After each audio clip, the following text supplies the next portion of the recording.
Welcome back to Dynamic Advancement, the foremost authority for cyber workforce development.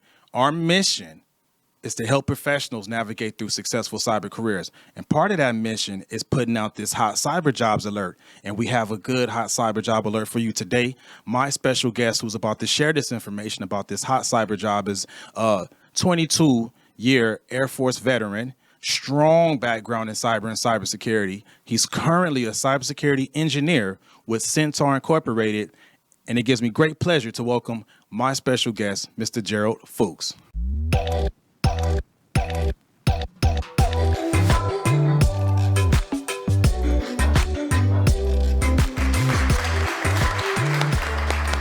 Hey, sir, thank you for that introduction. I appreciate the opportunity to come on here and, introduce some of these jobs we have at Sentar. Nice. And thank you for the time, man. Appreciate it. But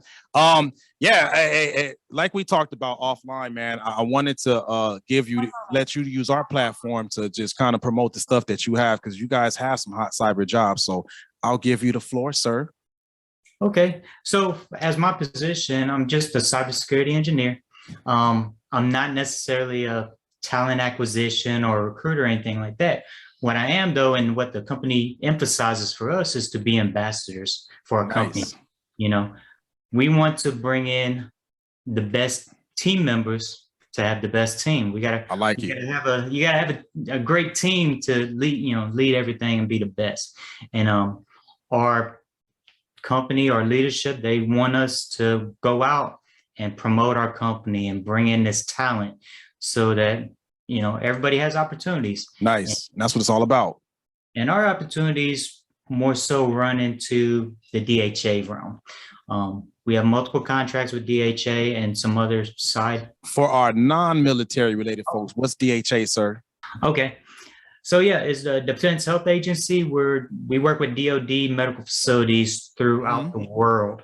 We're talking all the way Europe, all the, they're called OLBs, which is outside of the typical medical area. There are these small little medical facilities, outside, and around the world. No, that's good, because that takes me back to when, anytime we did a training and we had to yell out, medic.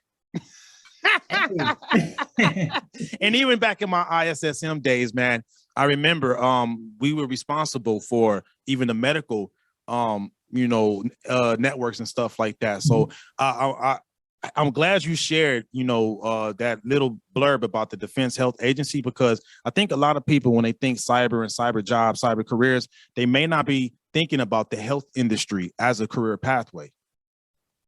Yes, you're very true.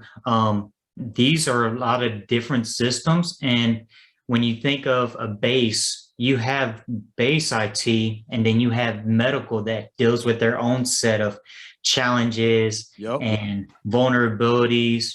And you're dealing with a lot of PII and, personal information. The health, your personal health information as well. So all those systems want to make sure that they can't get hacked, so that they can secure all your information.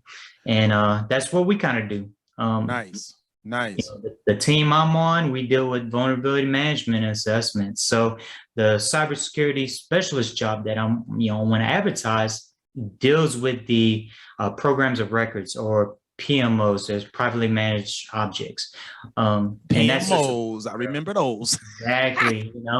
And the team that you'd be working with essentially has to identify those objects and work with the bases and work with the client that manages that. Okay. So that role is a cybersecurity specialist role. Correct. Okay. PMO flavor. PMO, yes. Okay. That's awesome. So there are challenges with that, though. Okay, go ahead. Because you're working with a smaller batch of systems and devices that typically aren't connected to an open domain. As far as, so there's a lot of coordination. You have to you got to know what you're doing, because you're going to be running scans on them. You're going to be working with ACAS and HBSS. These are our systems, let's see, what do you say? are tools that we use Yeah. to do the scans and analyze all the clients. And then it spits out a report and it says, hey, these are vulnerabilities. Now you work with the RMF specialist or the, and it's a back and forth type thing. But the key thing is you want to make sure you get that information off Yeah, definitely. initially so that they know what they're looking at and that they can remediate those objects. So what are we looking for as type of like qualifications? How many years are you looking for? Are you looking for any type of specific certifications? What do we need? Let's say I'm watching this and I want that job. What do I need to have to come apply for this position? Okay, so you're looking at IAT level 2 certifications, which for my understanding is essentially Security Plus. Typically, yeah, And there's yeah. a couple other ones that may qualify in there. But the step in the door for a majority of IT is that Security Plus certification. Most definitely. You want to have at least 10 years of technical experience, as well as, or you could substitute that for a bachelor's in 6 years. Honestly, that's kind of a guideline. If you had that experience, and I mean, because we're going to reach out, we'll interview you, do a small little what your experience is, and a lot of the talent that we getting in, that we get in, might not necessarily have the whole 10 years. Yeah. Or they might not, have the 6 years with the bachelor's. It's all on the interview and what you know and how your resume portrays, the information. So I'm gonna translate that real quick. So what I'm picking up from that is it's all about how the candidate can really show how they bring value and how they can actually contribute to the impacts, right? Correct. Okay, because I get it from your perspective, you got to be politically correct, but I don't. So I'm just gonna keep it real with them. Is when he says your resume has to paint a picture, that picture that needs to be painted is how are you adding value? How are you helping that company grow? How are you gonna help deliver results? Right or wrong? Absolutely correct. Boom. Like I said, these are guidelines, but you have to get that job and you have to, project what you know and what you experience. And if you can add value to a team, absolutely, everybody needs a player. So boom. And then you mentioned earlier too, we can wrap it up real quick, but you also said how important it was to be a team player. And I wanted to reiterate that because success is a team sport. So, correct. And it's a recurring theme we've been having since we launched this channel to get tech professionals to understand, yes, you can be tech savvy, but you also have to be people and relationship savvy too. You got to work good on the team, y'all.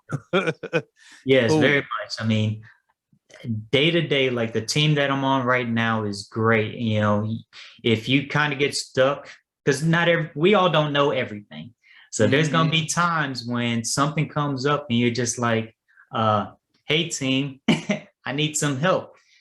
Immediately, I got the rest of my team ready to help out, answer a question. Maybe it's just to confirm, Yeah. But if you didn't have that, it makes work not as enjoyable. So if you know that you can still reach out and learn without being looked down upon, man. I like it. So it is, I'll be getting all the information they need to apply and stuff, right? Look in the description below, it'll be there for you. Just real quick, if you can explain what that process would look like for someone who wants to apply. Okay, so for us, essentially, I work as the ambassador for the company. I'm trying to bring in the best talent we can. So we have referrals. We have a system that, hey, if I connect you through them, of course I get a little kickback, but you still, I'm not mad at that. you still have that opportunity to come in, and I can streamline the process. You send me your resume through my email. I'll go through my company's website and then I'll submit a referral. Typically, once the referral goes in, our talent acquisition team and our managers, they're going to reach out and they're going to give you a call, and it's typically within 24 hours. So, once you get it into me, it's kind of, they're responsive. Nice. That's awesome. So did y'all hear that streamlined process? So if you're really serious about this cybersecurity life, he's the man. Don't delay, get that resume in there. and then you could work that out. That's awesome, man.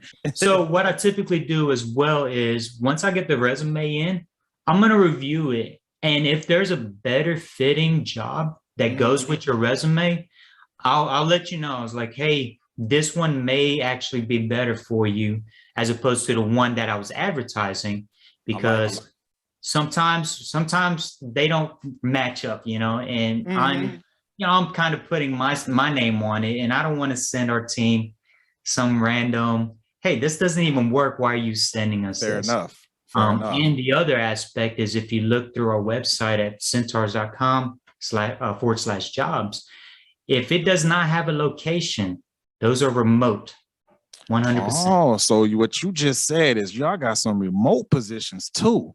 Absolutely. That's very hot. What I'm on right now, as you can see. Look at that. Yeah, Proof of concept right there. Yes. No, that's awesome, because that's really hot right now in the workforce. People want those remote jobs for several different reasons. Different conversation, right? But true. That's awesome. That's awesome, man. Anything else you want to share with whoever's watching? Prefer secret or higher cleared personnel. At the moment, I don't believe we're sponsoring clearances, so that's something to keep in mind. It very much caters to prior military. All right, so all my veterans and transitioning service members, make sure your clearance is good. You said preferably top secret, right? No, secret. Secret. Oh, secret. Yes. Even better. Easy. Even better. Yeah, we can have positions. Okay. But secret, step you in the door. Boom. Public trust isn't equivalent, so just to understand that as well. No, secret clearance. So all my folks, veterans, transitioning service members, you got those secret clearances. That's a good step in the right direction. That's awesome. So what I always ask my guests before we wrap up is just to drop one piece of advice that someone watching right now could use. Best piece of advice I have for anybody is build your network. The best reference is somebody that can vouch for you. And network is the strongest thing that you can have, because you may not fill the box on the experience, or you may not fill the box on the degree or something. But if you have somebody that can vouch for you and say, hey, I know this guy knows what he's doing, or this female, she's doing, hands down, that's going to get your foot in the door. So, well, y'all heard it.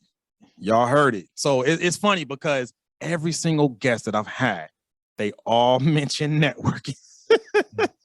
So if y'all haven't picked up on this by now, get good at that networking, human, interaction, stuff like that. Thanks again. Thank you for the time. And to all the viewers, as we always say, cheers to your success. Absolutely.